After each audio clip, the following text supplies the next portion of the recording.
Lowe's knows that free is just better. That's why MyLowe's Rewards is free to join. As a member, you earn points towards MyLowe's money on eligible purchases, get exclusive free gifts, and earn free shipping at Silver Key status, all on top of weekly member-only deals. Don't wait. Join MyLowe's Rewards for free today and start saving more.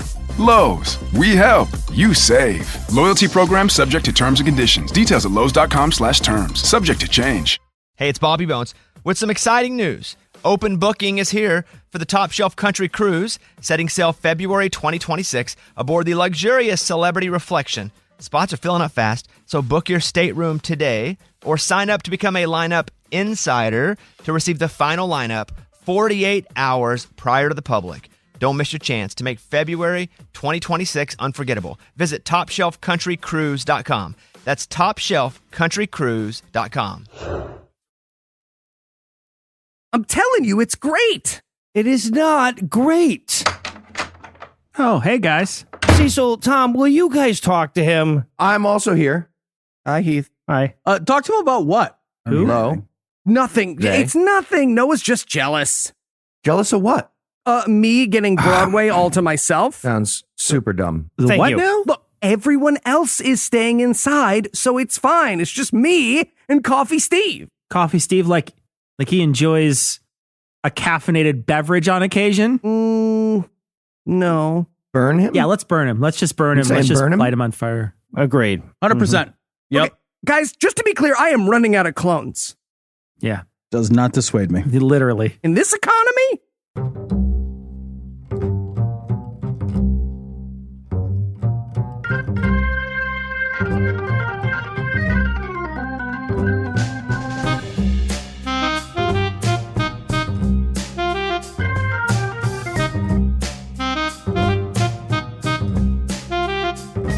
Hello and welcome to Citation Needed, the podcast where we choose a subject, read a single article about it on Wikipedia, and pretend we're experts. Because this is the internet, and that's how it works now. I'm Eli, and I'll be desperately hoping that this episode is never described as really ironic in retrospect. But I'll need some people to share the responsibility. Yeah, wish I hadn't written it. First up, two guys who were social distancing before it was cool, Noah and Heath. Yeah, you know, like whenever people start talking about limiting your social context, I remind them to check their fucking privilege, okay? Yeah, and by the way, social distancing has a warmer sound on vinyl. Most people can't appreciate the difference. But, I can. And also joining us tonight, two men who swear they owned that much toilet paper anyway, Cecil and Tom. Look, as this show's editor, I clean up after 4 assholes every week, so fuck you. And I'm just saying, a clean asshole is a happy asshole. These are words to live by. Now, before we that begin tonight, bidet going, I'd like to take whatever. a moment to thank our patrons. Bidet privilege. They don't let me get one bidet at Costco. I wanted to get a whole cart full. Wanted to get a whole bunch. Tom's just got a cart of 19 bidets. Rolling it. Fuck you. Get away from me. Fuck you guys. Poor people use toilet paper. They're not technically limited, sir. Go ahead. This is weird. Now, before we... Sir, that's just a sprinkler from the garden section. You got to squeeze That's it. not... Okay. You don't tell me how to use what I want to use. Now, before we begin tonight, Read a book. I'd like to take... Juice it up. Okay. Are you buying an Audi Turbo along with these? What's happening, sir? Now, before we begin tonight, I'd like to take a moment to thank our patrons. Patrons, without you, I wouldn't get to call all the Fortnite I've been playing working from home. So, if you'd like to learn how to join their ranks, and there's never been a better time, be sure to stick around till the end of the show. And with that out of the way, tell us, Noah, what person, place, thing, concept, phenomenon, or event will we be talking about today? Well, you know, with a lot of people scared and in their homes, we thought we'd do something lighthearted this week, but Tom vetoed that. So we're going to talk about the Spanish flu, or as Trump likes to call it, the Chinese Spanish flu. And, Tom, you thought to yourself, you know what's a great subject for jokes right now? Pandemic. Are you ready to use the other episode we record tonight? All right. Honestly, to be fair, this seemed like a less horrifyingly inappropriate idea last week when I thought about it. Well, last week it was a hoax. We record this in advance, you see. Yeah, depending on how far in advance we're recording this episode, it's going to get more and more inappropriate. It's fun like that. So, to quote my wife's wedding vows, we're here now and people are listening, so we might as well do it. So, tell us, Tom, what was the Spanish flu? Okay, I know this seems like something of a macabre topic. That's because it is. And I know this is going to release sometime in mid-April when almost none of the current analogs to our world will seem even mildly appropriate for humor. Nonetheless, the Spanish flu pandemic. I don't have any counterpoints. I just have the rest of this episode. I just wanted to announce that was said. And keep going. Spanish flu. There we go. Yes. All right, the Spanish flu epidemic of 1918 and 1919 is one of those actually kind of weird, rare events that was just massively important and global in scope, and yet somehow rarely discussed or taught. And while maybe this is a little too much too soon for a lot of people to be comfortable, it seems like if we don't learn the lessons we can about this now, we're missing some pretty big opportunities to be much less dead. Yeah, no, this is a great time for a teachable moment. Yeah. We're great at those. America's not great at learning from mistakes. We're that kid who looks at the stove and thinks it couldn't possibly be hot 45 touches in a row, though. Right. If enough of your skin sticks to it, then it's not hot anymore. Exactly. It's theoretically insulating. So the Spanish flu pandemic was set amidst the backdrop of the end of the First World War. So soldiers from all over the globe had spent months, sometimes years, packed into filthy trenches, confined to tight quarters, malnourished, and under just intense stress with no opportunity to practice social distancing, much less even reasonably acceptable social hygiene. There was, however, strangely, a reasonable amount of toilet paper. Oh, so 247 rolls. What? A person. Okay. What? That's a lot. see it, doctor. Even though none of these people ever really ate enough, the soldiers still had to eat something. So often in the trenches, they were right among the rank and file soldiers. There were frequently piggeries, a word which I just learned, and I love like almost no other word. Oh, I'm going to make your day, Tom. That can also be used to describe swinish behavior. That did make my day. the piggeries at the local supermarket these days. Yeah, I love it. Yeah. Oh, my whole life just got better because I learned that. There was also just tons of poultry everywhere, like live poultry. That's healthy. It's foul. So basically, like, imagine a timeline where that kid from the Twilight Zone who has ultimate power, he's a flu virus. It's that. It's fucking Flutopia. It really was. Yeah, the piggery thing, it makes for a boring nursery rhyme if every piggy just goes to the front lines. It's super boring. And this little piggy got kabow.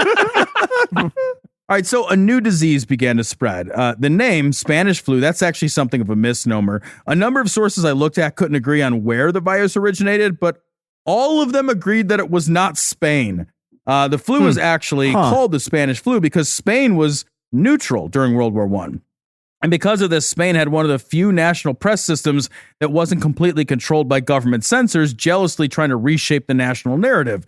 So it wasn't actually that the flu came from Spain. It was just that Spain was the only country that wasn't lying about the flu. Well, that's yet another reason why COVID-19 should not be called the Chinese virus. Good point, Tom. You know, with the nationalist tendency to name flus after nationalities we don't like, I, for one, am just grateful we've never had a Jew flu. I mean, it rhymes and everything. That was the Black Death, actually, Eli. If you we'll get to that history eventually. Yeah. The Jew flu. Damn. Ebola.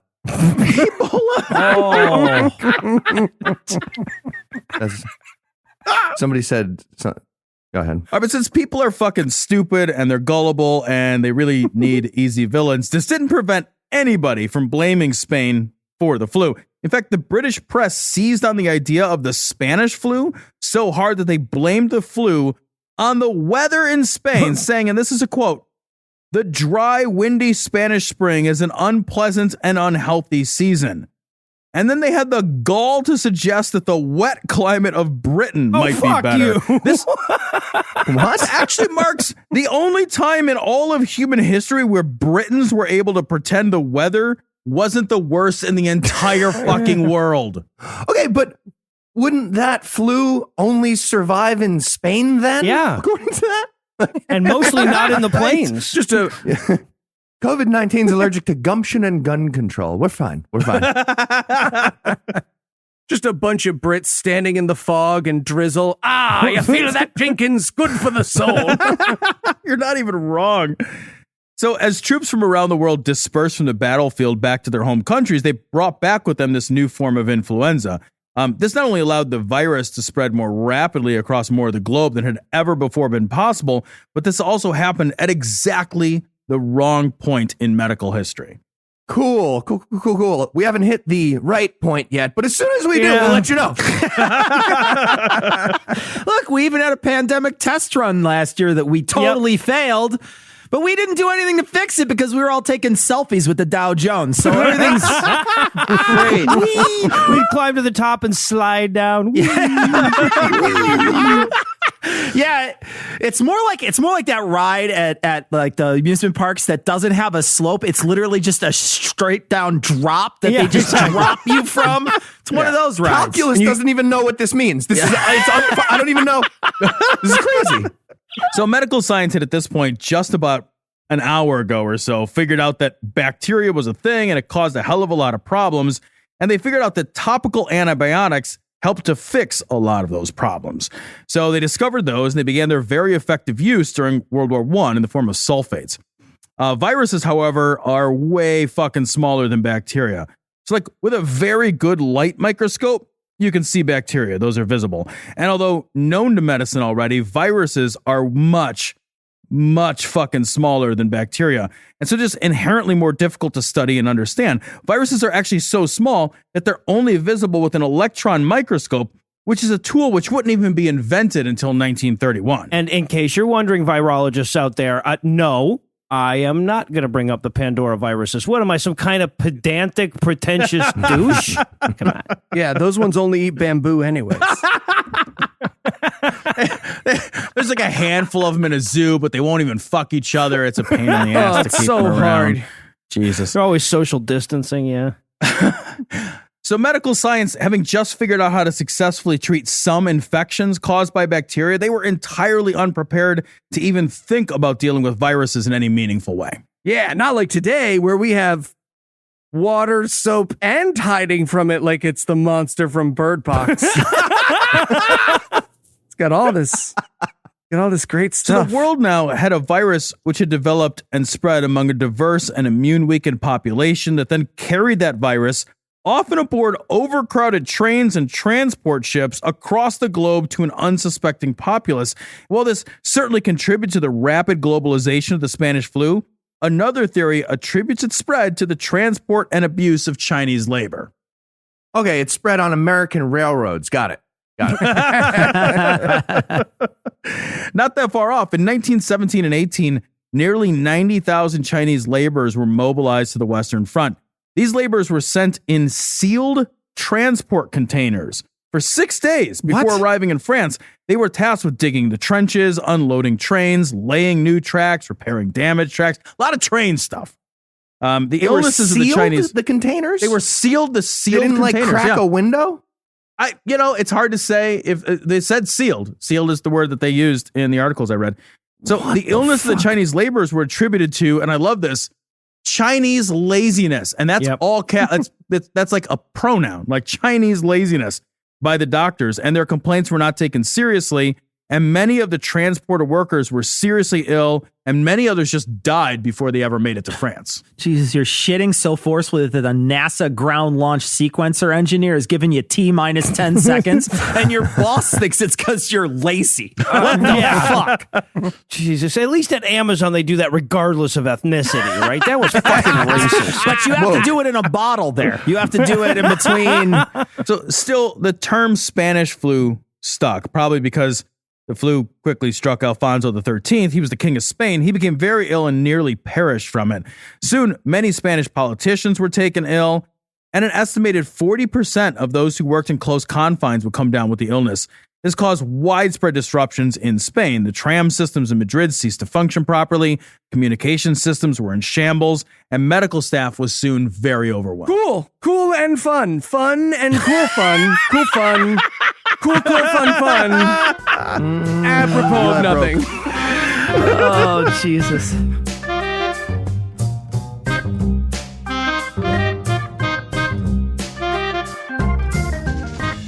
Hello, everyone. As you know, the so-called Spanish flu has swept the nation, and it is the job of this task force here to. I think yes, calling Anderson? it the Spanish flu is not a great idea. We have no indication it started there, and it might lead people to the false belief that only those who have been to Spain are vulnerable. Oh, I see. That's actually a good point. Any other suggestions out there? Anybody? Anyone? What about the octoroon flu? Oh, I like that. Or the woman voter flu. Guys, we could just give it a disease name, right? You can't name it after a race or something that's dangerous and stupid. Yes, Stupid very. to say. Then what about the Anderson flu? Okay, super 3 mature, votes. guys. Anderson. Well, What? it's decided. This Locked task in. force shall eliminate the Anderson flu come on. once and for all. It's a great name. Nice. Can you not sit so close to me? I don't Seriously. want to get the Anderson flu. it's me. Don't scooch. I fucking hate You're gross. you Yeah, guys. scoot. With your flu.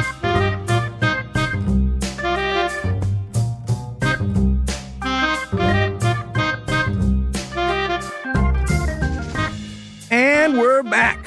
When we left off, Tom was assuring us that his fiddle playing would take everyone's mind off the fire. So, what happened next, Tom? Well, okay. Again, this seemed like a better idea Apocryphal. before that first horseman. The virus wasn't contained by a lack of political transparency. And while Spain seemed hardest hit at first, that was only because, again, they just weren't lying about it. Very soon, returning soldiers had spread the virus across the world. Vienna and Budapest were struck. Germany, France, then Britain began to be affected. By September of 1918, the virus was effectively a global pandemic, reaching as far as the United States, Sweden, and South Africa, in addition to much of Europe. I'm sorry, did I miss a Swexit?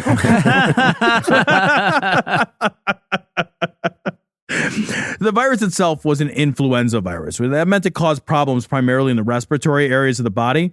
The virus wasn't like the normal seasonal flu, however. The Spanish flu symptoms were so violent, it was often misdiagnosed as cholera or dengue fever. One observer wrote of the victims of Spanish flu, quote, "One of the most striking of the complications was hemorrhage from mucous membranes, especially from the nose, stomach, and intestine. Bleeding from the ears and petechial hemorrhages in the skin also occurred."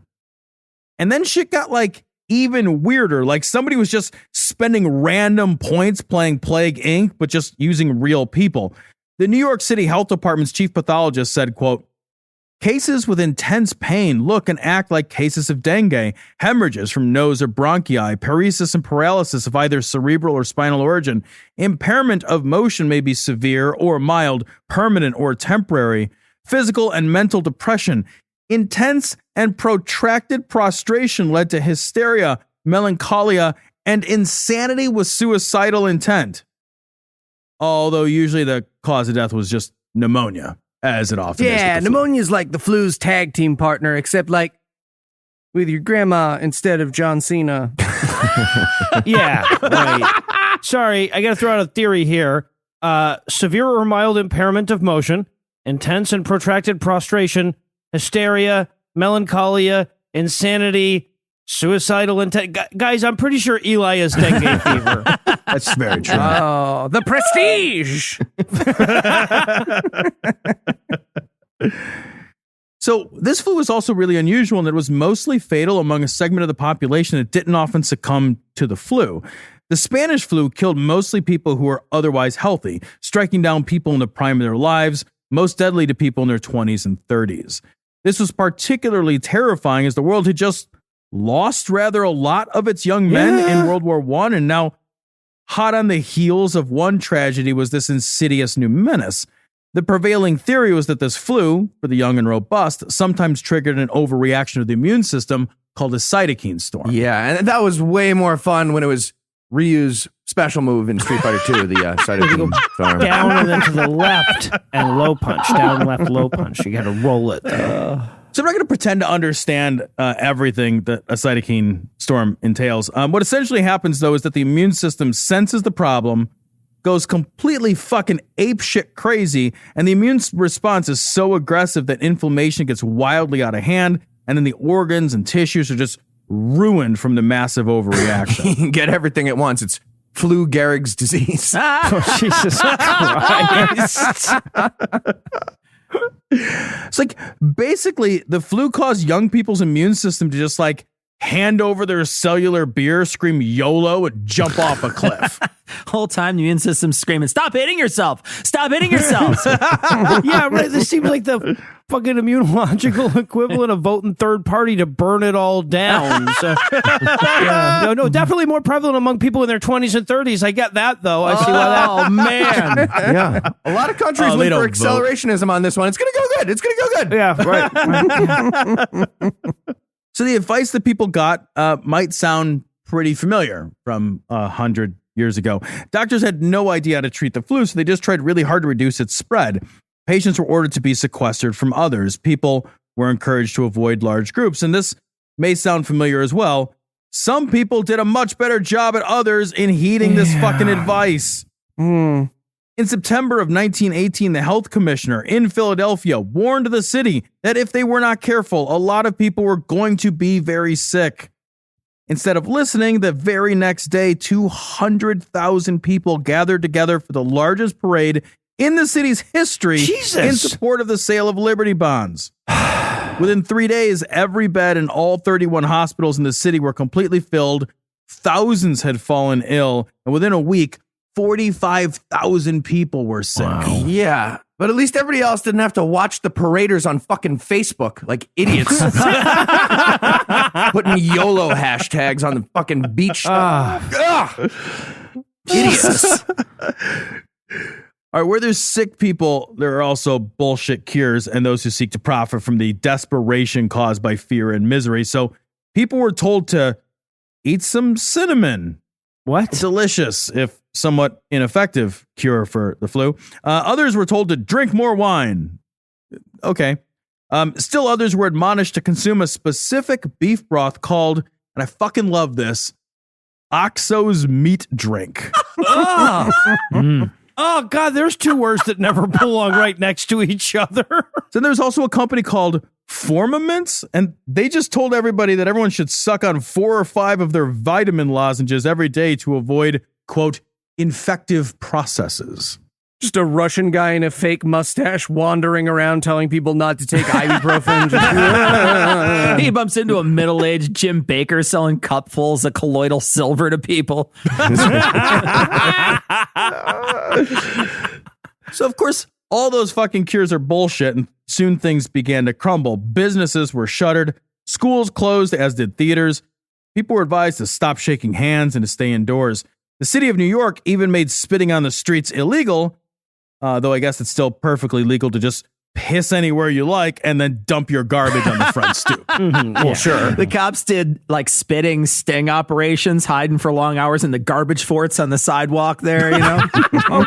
Okay, all right, Cecil, those are ramparts for when the homeless attack. Okay. Yes. Thank you. The healthcare system was soon completely overwhelmed. Doctors and nurses fell ill at alarming rates, and soon medical students had to pitch in to help. It's like, just imagine how little actual doctors knew in 1918, right? And you're probably in better shape before you learn that stuff, you know? Just like random person. And like, now the guy helping you knows less than that guy.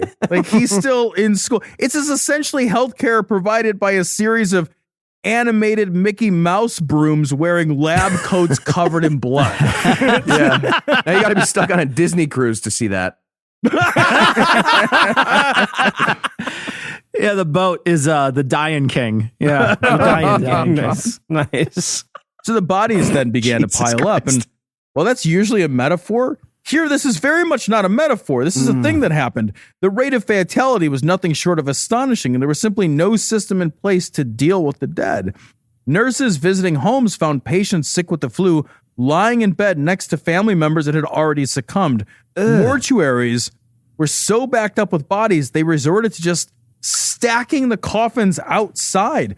One account from a guy named John Delaney recounts how he and his friends gleefully played on stacked up street coffins, because that was a thing as kids, pretending that they were climbing up the pyramids. Well, so, okay, the good news, though, is that if we have coffin pyramids on the streets by the time this episode airs, Cecil can just edit out this paragraph, guys, and we can use it. God, we're living in the citation needed episode, yo. We're living in like 3 citation needed episodes now at the same time, and that's terrifying. So many people were sick or dead, relatives often had to bury their own loved ones. In New Jersey, prisoners were set to work digging graves. In Baltimore, soldiers from nearby Fort Meade were conscripted as grave diggers. Caskets themselves were also in short supply since World War I had just ended, and well, fuck, it's now this shit. So it got so crazy that the health commissioner from DC hijacked a train to steal the coffins being transported on it. And then he had those coffins redirected under his own personal armed guard to DC. In other places, bodies would be transported to the gravesite, then the body just dumped into the grave, and then the coffin refilled like it was an empty cup at a soda fountain. Oh, that's the worst, because you know the lady at the morgue is glaring at you the whole time, and you're like, what? You said unlimited refills. This is weird that you're making me feel bad. Can't even get a mung straw to bring my own metal one. Fucking green bullshit. Environmental theater. There's that one weird guy who mixes all the bodies of the morgue into his one coffin. He just keeps mixing them. It's not fucking weird. Okay. It's not fucking weird. Okay. Now they make whole vending machines because people like to do that, Cecil, because it's so normal. It's called Dr. Pepper and it's delicious. Love it. So by the spring of 1919, the pandemic began to fade, but not before it had caused an unbelievable amount of carnage. Keep in mind that 1919 was a long time ago, and we didn't have any nice things yet, so a lot of the numbers here are estimates, but conservative estimates put the number of infected at around 500 million worldwide. Wow. To put that into perspective, the world's population was around 1.7 billion, so we're talking about a third of the world's population infected in just a breathtakingly short period of time, right? The death toll for the span... Hilarious! The death toll for the Spanish flu ranges. Low-end estimates that almost no one believes are around 17 million. That's on the low end. That's around 1% of the world's population, though. Though I keep running into numbers that suggest 50 million or more would not actually be a stretch for this thing. So the impact of this death toll was so immense that life expectancy in the U.S. in 1918 dropped 12 years. Jesus. Yeah, the government had to go around killing old people the next year just to keep the numbers consistent. What? What? Wait, what? That's not how numbers work. that- That Nope. would work. That's not. Okay. No. Describe Maybe what I don't you're... understand. No, just go ahead, Tom. Don't. Yeah, just keep going. I move on. Ultimately, the Spanish flu receded in severity and lethality, not because we treated it or because we created a vaccine. We actually didn't do either of those things. Instead, what happened is it infected a large enough number of people that the population developed a certain amount of acquired immunity, which limited the disease's spread and the damage that it caused. The psychological impact of the flu pandemic was so severe that for many years, relatively little scholarly material was available on the historicity of this incredible event. Several articles that I read suggested that the trauma of this flu, so hot on the heels of World War I, was simply too much to bear, and that many people simply chose to ignore the incredible event as a means of coping. And while I'm not judging those that lived through this catastrophe, I am suggesting that perhaps there are lessons here we might want to remain vigilant not to forget. Nerd. No, but to be fair, they did a lot of histories of World War I and shit and didn't learn a fucking thing from that. So I don't know if it mattered ultimately. All right, Tom. You had to summarize what you learned in one sentence. What would it be? That we have never learned anything and we're not going to start now. You can't make me? And are you ready for the quiz? I'm dying to... We're all dying to... This seemed funnier a few weeks ago. Sure. I thought... Sure did. Let's do some wordplay about it. Perfect. All right. Tom, What's the best poetry to read during a quarantine? Is it A, T.B. Cummings, B, Edgar Allan Poe, C, Langston Flues, or D, Ovid-19? Ovid-19 is so Ovid-19 is fucking very clever. good. It's very good. But I'm going to go with T.B. Cummings because the sentence is shorter. No, it was actually its first instinct. It was Ovid-19. Damn it. All right. Okay, I've got one for you here. Eli's mom is reading lots of Ovid-19 right now on Facebook Live. All right, I got one for you, Tom. How the fuck am I supposed to compete with a bit that contained both Edgar Allan Poe and the Publius Ovidius Naso reference?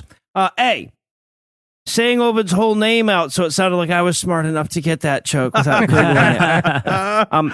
B, go meta and make a whole bit about how much better Heath's joke was than mine. C, call in sick. Or D, remind you guys of that one time that we did the Brazilian guy who grew up in squalor, and I made the Brazilian squalor baby joke. That was pretty good. That was pretty good. That was good. It was good.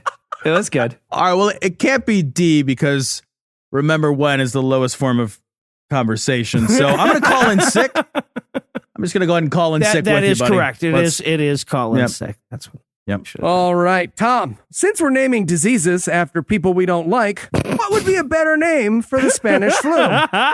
Eli. A, the people who get to the front of the line but don't know what they want flu. B, anyone who's ever unironically talked about boosting your immune system flu. Or C, the zipliner flu. Okay, Wow. is zip liner even Brutal. like a thing? Is somebody Weird. identifying Brutal. as a zip liner? Oh, they're out there. Weird They're rivalry. fucking That's out not there. okay. Clearly, it's B. Anyone who's ever unironically talked about boosting your immune system. It's the goop. It's the goop. That is correct. Cohort. That is correct. Tom, we learned about the pyramids made of flu coffins or the Weezer Plateau earlier. What are some other names of pandemic-themed ancient wonders? Pretty great. That's pretty great. A, the Nausea Sophia. B, recommended dosage Mahal. Or C, Achu Picchu. Okay, Achu Picchu is worth the flu pandemic. Like I don't even care. Like, yeah, okay. all right, 50 million Sure. people, but I get I don't Achu know. Picchu out of it. I'm Maybe sold. it is. I'm not sure. I have no idea who wins. No, it was wrong.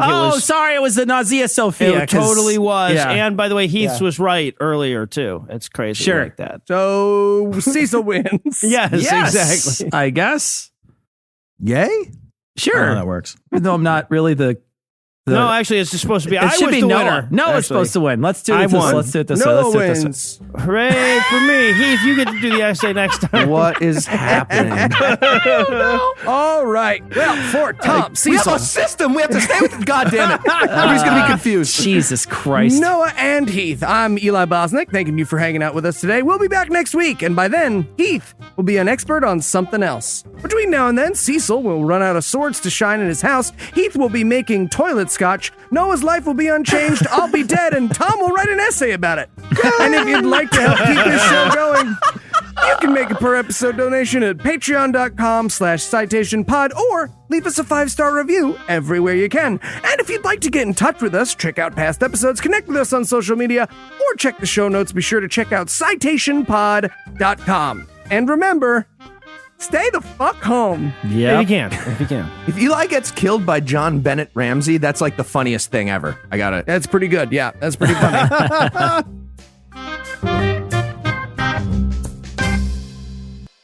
Excuse me, can you not stand so close to my son? He has a weak heart. It's just a name. Yeah, well, at least we didn't give everyone the flu. You people are idiots. Stop scooching. I didn't. But I hate this planet. Get this. Adults with financial literacy skills have 82% more wealth than those who don't. From swimming lessons to piano classes, us parents invest in so many things to enrich our kids' lives. But are we investing in their future financial success? With Greenlight, you can teach your kids financial literacy skills like earning, saving, and investing. And this investment costs less than that after-school treat. Start prioritizing their financial education and future today with a risk-free trial at greenlight.com/get-started. That's GREENLIGHT.com/get started.